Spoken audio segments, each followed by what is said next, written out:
Hello students, today we will discuss potentiometer. Potentiometer से पहले हमने इसके अंदर किरचॉफ चैप्टर के अंदर किरचॉफ लॉ डिस्कस कर लिया, व्हीटस्टोन ब्रिज डिस्कस कर लिया और मीटर ब्रिज डिस्कस कर लिया और उसकी एप्लीकेशन डिस्कस कर ली। Now we will discuss potentiometer and its application, कि पोटेंशियोमीटर क्या है और इसकी क्या एप्लीकेशंस हैं, क्या काम आता है। पोटेंशियोमीटर वो डिवाइस है जिसकी हेल्प से हम किसी भी सेल की maximum potential difference means EMF measure कर सकते हैं। तो potentiometer is a device, it is a device which is used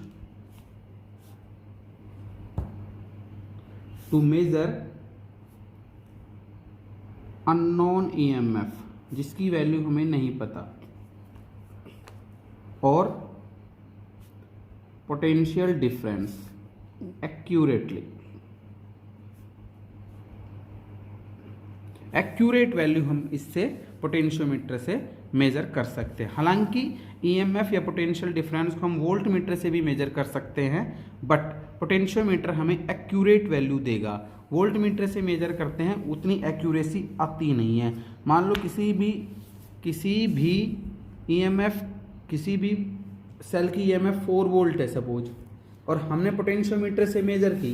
potentiometer से मेजर करने के बाद मान लो 3.6 आया, और वही वैल्यू हम वोल्ट मीटर से मेजर करी तो 3.6 वोल्ट आया, और वही सेल की ईएमएफ यदि हम पोटेंशियोमीटर से मेजर करते हैं मान लो 3.92 वोल्ट आई, तो ये ज़्यादा एक्यूरेट वैल्यू है। इसलिए पोटेंशियोमीटर हम यूज़ करते हैं किसी भी सेल की ईएमएफ को मेजर करने के लिए। इसका प्रिंसिपल क्या है?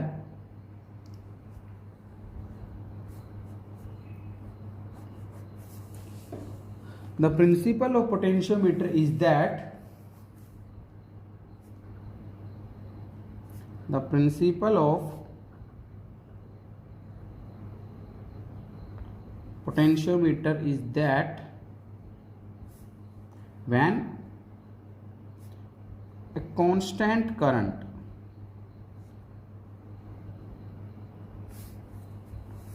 flows through a wire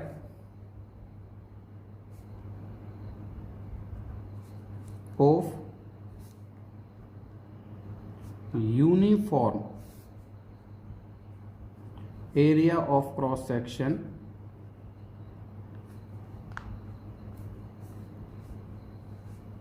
then potential drop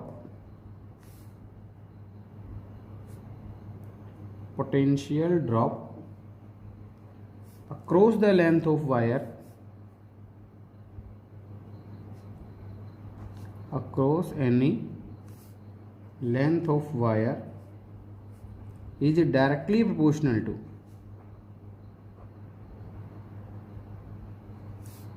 length of that portion of wire, means V directly proportional to L, means V directly proportional to L। इसके अंदर होता क्या है, इसके अंदर 4 वायर्स है। मान लो हमने यहाँ पे कॉपर स्ट्रिप ले ली A, यहाँ दूसरी कॉपर स्ट्रिप ली, यहाँ पे मेटालिक प्लेट लगाई, तो एक वायर ये हो गई, दूसरी वायर ये हो गई, यहाँ पे फिर एक प्लेट लग जाएगी, तीसरी वायर ये हो गई, और फोर्थ वायर हमारी ये हो गई। तो पोटेंशियोमीटर जो है वो उसके अंदर 4 वायर्स हैं। मीटर ब्रिज के अंदर एक ही वायर थी तो उसकी लेंथ थी 1 मीटर या 100 सेंटीमीटर। पोटेंशियोमीटर के अंदर जो आएगा वो हो जाएंगी 4 वायर, तो 400 सेंटीमीटर इसकी टोटल लेंथ होगी। 1, फिर 2, फिर 3 और फिर 4। हर एक के ऊपर यहाँ पे मीटर स्केल लगा हुआ होगा, हर वायर पे एक मीटर स्केल लगा हुआ होगा, तो टोटल लेंथ जो है वो 4 सेंटीमीटर हो गई। तो V डायरेक्टली प्रोपोर्शनल टू, मान लो यहाँ पे मैंने सर्किट को कंप्लीट करने के लिए बैटरी लगा दी, बैटरी है, एमीटर लगा दिया, करंट मेजर करने के लिए एक की लगा दी, और एक रियोस्टेट। रियोस्टेट होता है वेरिएबल रेजिस्टेंस, जिसकी वैल्यू हम चेंज कर सकते हैं। ओम्स लॉ के अंदर जब हमने एक्सपेरिमेंट किया था या करेंगे उसके अंदर हमने ये देखा था रियोस्टेट होता क्या है। 10th क्लास के अंदर भी ओम्स लॉ का एक्सपेरिमेंट हम कर लेते हैं। यहाँ पे ये जो V है जो हमने लिखा है वोल्टेज ड्रॉप इसके अंदर, वो एक एंड यहाँ से जोड़ देंगे, एक एंड जोकी से। ये सपोज पॉइंट A हो गया, ये सपोज पॉइंट हमारा B हो गया। तो यहाँ से स्टार्ट करेंगे, किसी भी पॉइंट पे आ सकती है। तो 0 से स्टार्ट होकर के 400 सेंटीमीटर तक इसकी लेंथ हो सकती है। ये हमारा पोटेंशियोमीटर है। प्रूव कैसे करोगे इसको? हम क्या जानते हैं ओम्स लॉ से, V is equal to I R, R की वैल्यू हम जानते हैं रो एल बाई ए, और हमने प्रिंसिपल में लिखा है, देखो constant current I constant area of cross section a constant, और रजिस्टिविटी कांस्टेंट है। रजिस्टिविटी क्या है? पहले से ही हम जानते हैं किसी भी मटेरियल की रजिस्टिविटी कांस्टेंट होती है, सेम होती है, जब तक हम मटेरियल चेंज नहीं करेंगे। तो यहाँ से V proportional to this implies, यहाँ से V प्रोपोर्शनल टू क्या आ गया? L आ गया। और V बराबर क्या रख दोगे? KL रख दोगे। प्रोपोर्शनल को हटाने के लिए K रख देंगे, यहाँ से K की वैल्यू आई जाएगी आई रो बाई ए, और इस K को कहते हैं पोटेंशियल ग्रेडियंट। ये हमने पहले भी डिस्कस किया था, पहले चैप्टर में इलेक्ट्रिक फील्ड के अंदर। पोटेंशियल ग्रेडियंट, तो K क्या आ गया? V by L. तो K की यूनिट क्या हो जाएगी? Volt per metre in SI system. K की यूनिट हो जाएगी वोल्ट पर मीटर। तो V directly proportional to L आया। तो यदि हम ग्राफ बनाना चाहें तो हमारा ग्राफ ये आएगा, पोटेंशियल V ले लिया, एक तरफ L ले लिया, ग्राफ डायरेक्टली प्रोपोर्शनल है, कैसा ग्राफ आ जाएगा? स्ट्रेट लाइन ग्राफ आ जाएगा। ये हमारा क्या है? पोटेंशियोमीटर है, और ये पोटेंशियल ग्रेड। अब इसकी हम एप्लीकेशंस पढ़ेंगे। Now we will discuss applications of potentiometer. Now we will discuss applications of potentiometer. यहाँ पे इसकी दो एप्लीकेशंस हैं। एक तो हम दो सेल लेंगे, हो सकता है आपने सुना हो dry cell, Leclanche cell, Daniell cell. Dry cell जो हम यूज़ करते हैं घड़ी वगैरह के अंदर, रिमोट वगैरह के अंदर, ये ड्राई सेल्स हैं सारे, जो मार्केट के अंदर मिल जाते हैं इजीली 1.5 वोल्ट के। और लैक्लेंची सेल और डैनियल सेल, ये हम केमिस्ट्री में तुमने हो सकता है इलेक्ट्रोलाइसिस या इलेक्ट्रोलाइट्स के अंदर पढ़े होंगे। डैनियल सेल है, एक लैक्लेंची सेल है, एक के अंदर हम NH4Cl अमोनियम क्लोराइड सोल्यूशन लेते हैं, दूसरे के अंदर हम CuSO4 कॉपर सल्फेट सॉल्यूशन हम लेते हैं।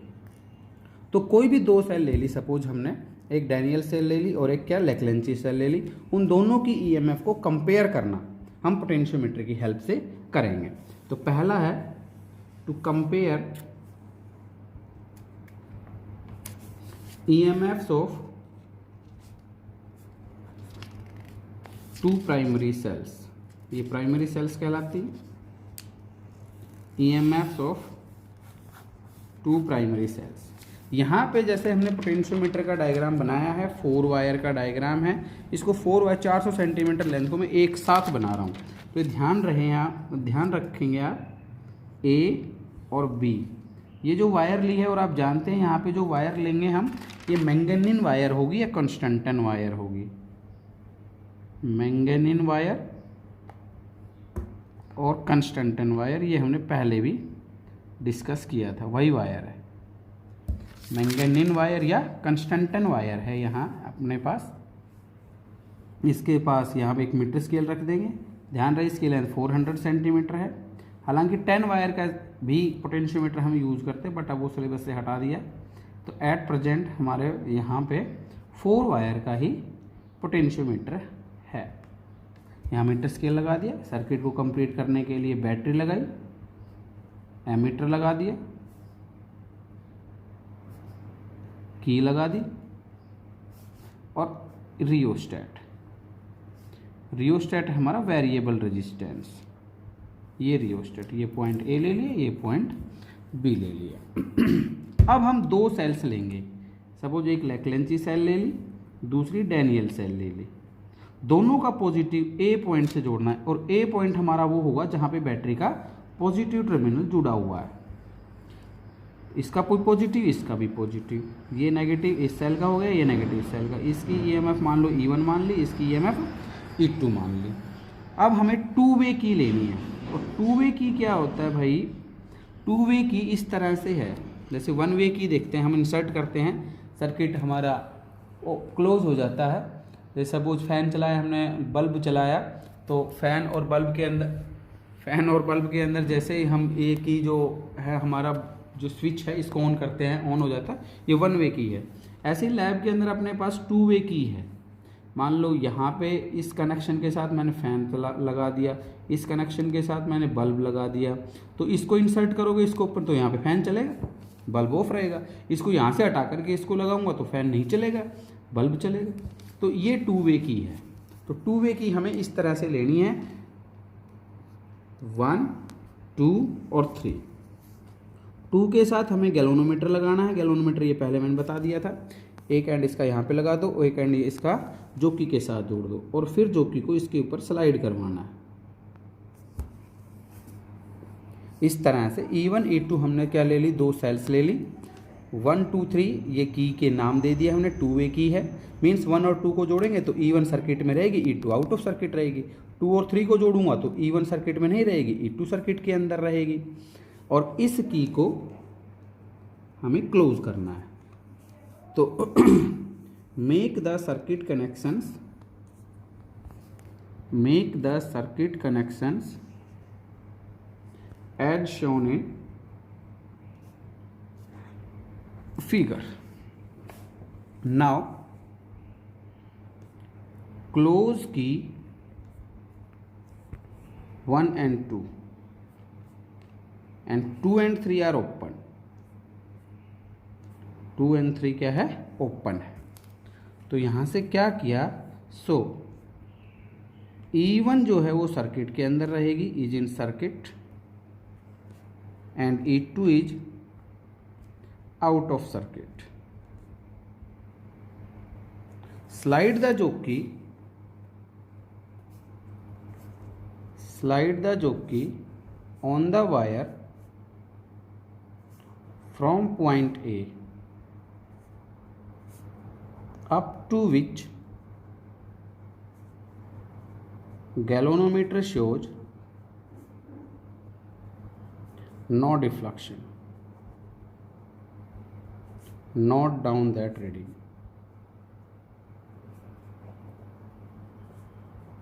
Note down that reading से उसको कह दिया L1। तो यहाँ से प्रिंसिपल हम यूज कर लेंगे V प्रोपोर्शनल टू L। तो यहाँ पे V की जगह क्या आ जाएगा, E1, L की जगह क्या आ गया, L1। तो E1 बराबर आ गया हमारा KL1। इसी तरह से अब ओपन करो, ओपन की 1 and 2 एंड क्लोज की 2 and 3। इसको हटा करके यहाँ से इसको जोड़ देना। सो E2 is in circuit and E1 is in out of circuit. Again, slide the jockey on the wire up to which galvanometer shows no deflection. Note down that reading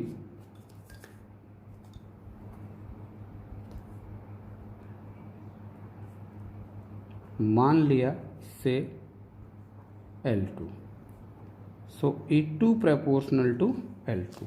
proportional को हटा देंगे, E2 इज इक्वल टू क्या आ जाएगा, KL2। इसको first मान लो, इसको second मान लो। अब दोनों को डिवाइड कर दो, डिवाइडिंग फर्स्ट बाई सेकंड। तो E1 अपॉन E2 हमारा आ जाएगा KL1 अपॉन KL2। के से की हमारा कट गया, E1 अपॉन E2 आया L1 अपॉन L2। ये हमारी पहली एप्लीकेशन थी किसकी, पोटेंशियोमीटर की। किसी भी दो सेल्स की ईएमएफ को कंपेयर करना। कोई भी दो सेल ले लो, प्राइमरी सेल्स में से कोई भी। Hello students. Now we will discuss second application of potentiometer to measure to find internal resistance of a cell. Potentiometer की हेल्प से इंटरनल रेजिस्टेंस निकालना है। सर्किट डायग्राम लगभग सेम है, ऊपर का सेम रहेगा, बट यहाँ इंटरनल रेजिस्टेंस निकालनी है एक ही, तो एक ही सेल यहाँ पे हमें लेनी है। तो ये बैटरी लगाई, एमीटर लगा दिया करंट को मेजर करने के लिए, की लगाई, और यहाँ पे रियोस्टेट वेरिएबल रेजिस्टेंस। उसके बाद यहाँ हमने मीटर स्केल रख दिया,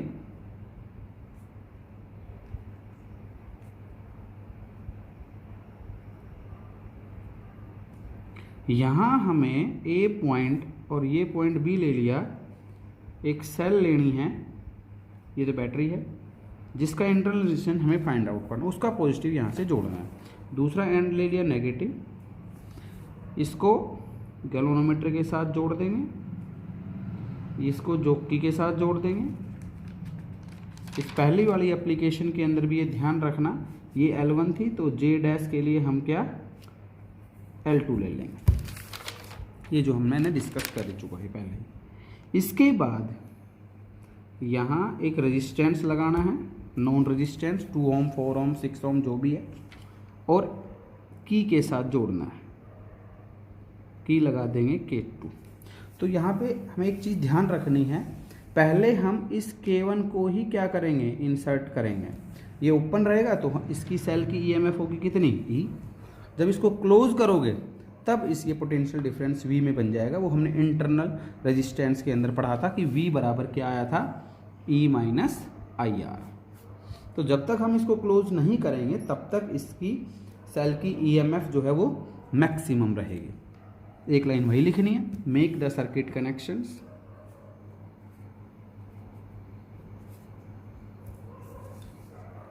as shown in figure.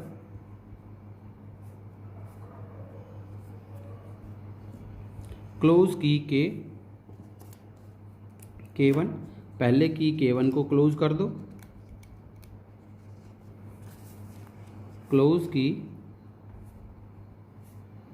K1, और K2 को ओपन रखना है, K2 को हमें ओपन रखना है, एंड की K2 is open. Slide the jockey on the wire up to which galvanometer shows no deflection. Note down that reading.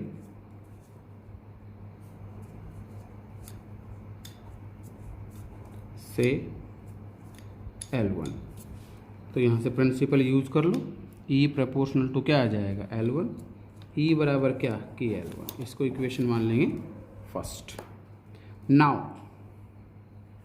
Close की K1 एंड K2 बोथ, अब दोनों को क्लोज कर दो, इसको क्लोज कर देंगे। Again slide the jockey on the wire up to which galvanometer shows no deflection. Note down that reading, उस रीडिंग को नोट कर लेंगे। ये हम एक्सपेरिमेंट भी करेंगे दोनों लैब के अंदर। दैट रीडिंग ये वुडन बोर्ड के ऊपर होता है सारा, से L2। तो इसको जैसे ही हमने क्या करा, ऑन किया, तो आप जानते हैं इंटरनल रेजिस्टेंस इसके अंदर आ जाएगा। तो पोटेंशियल डिफरेंस जो है टर्मिनल पोटेंशियल डिफरेंस होती है, और वो terminal potential difference V proportional to L2 और V बराबर KL2। इसको सेकंड मान लो, फर्स्ट को सेकंड से डिवाइड कर दो, E बाई V बराबर क्या आ जाएगा KL1 बाई KL2, K से K कट गया, E बाई V बराबर L1 बाई L2। हमें निकालना क्या है, इंटरनल रेजिस्टेंस। उसका फॉर्मूला हम जानते हैं, we know that internal resistance of the cell, internal resistance of cell R is equal to, ये जानते हो, E/V -1 इंटू कैपिटल R। ये हमने पहले ही डिस्कस कर लिया था स्टार्टिंग में ही, किरचॉफ लॉ पढ़ने से पहले ही। E/V की वैल्यू यहाँ पे पुट कर दो, L1/L2 -1 into R, L2 LCM ले लो,